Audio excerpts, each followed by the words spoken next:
നിങ്ങളിൽ കുറച്ച് പേര് പുകവലി നിർത്താൻ ശ്രമിച്ചിട്ട് പരാജയപ്പെട്ടവരായിരിക്കും. അല്ലെങ്കിൽ ഇപ്പോഴും നിർത്തണമെന്നൊരാഗ്രഹമുണ്ട്, പക്ഷേ പറ്റുന്നില്ല. ഈ പുകയിലയുടെ അല്ലെങ്കിൽ നിക്കോട്ടിൻ്റെ ഒരു ആസക്തി കാരണം നിർത്താൻ സാധിക്കുന്നില്ല എന്ന് പറഞ്ഞിട്ട് ഒരു വട്ടം ശ്രമിച്ച് പരാജയപ്പെട്ടവരായിരിക്കും പലരും.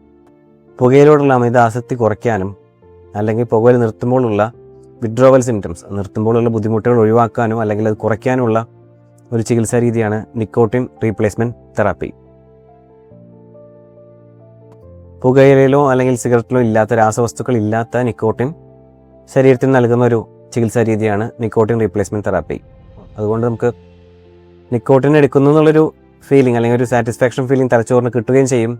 എന്നാൽ പുകയിലയുടെയോ അല്ലെങ്കിൽ സിഗരറ്റിൻ്റെയോ ദോഷവശങ്ങൾ ശരീരത്തിന് ഉണ്ടാവുകയില്ല. ഇന്ത്യയിൽ അവൈലബിൾ ആയിട്ടുള്ളത് നിക്കോ ഗം അല്ലെങ്കിൽ നിക്കോട്ടിൻ കണ്ടൻ്റ് ആയിട്ടുള്ള ചൂയിങ് ഗം അവൈലബിൾ ആണ്. 2 മില്ലിഗ്രാം അല്ലെങ്കിൽ 4 മില്ലിഗ്രാം ചൂയിങ് ഗം അവൈലബിൾ ആണ്. ചൂയിങ് ഗം പലതവണ ചവച്ച് വായുടെ സൈഡിൽ വെക്കുക. അവിടെ നിന്ന് നിക്കോട്ടിൻ അബ്സോർബ് ചെയ്യുന്നതാണ്.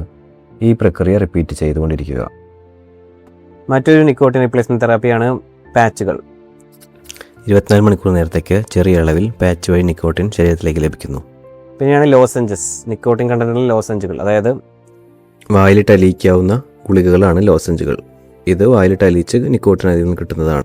നിക്കോട്ടിൻ കണ്ടെയ്ൻ ചെയ്യുന്ന നേസൽ സ്പ്രേ അല്ലെങ്കിൽ മൗത്ത് സ്പ്രേയും അവൈലബിൾ ആണ്. ഇവ മൂലവും നമുക്ക് നിക്കോട്ടിൻ്റെ ക്രേവിംഗ് കുറയ്ക്കാൻ സാധിക്കും.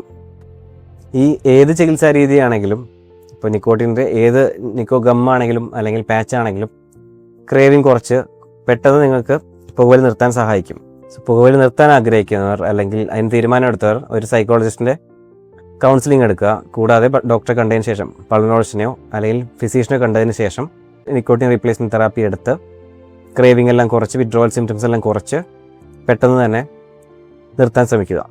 Thank you.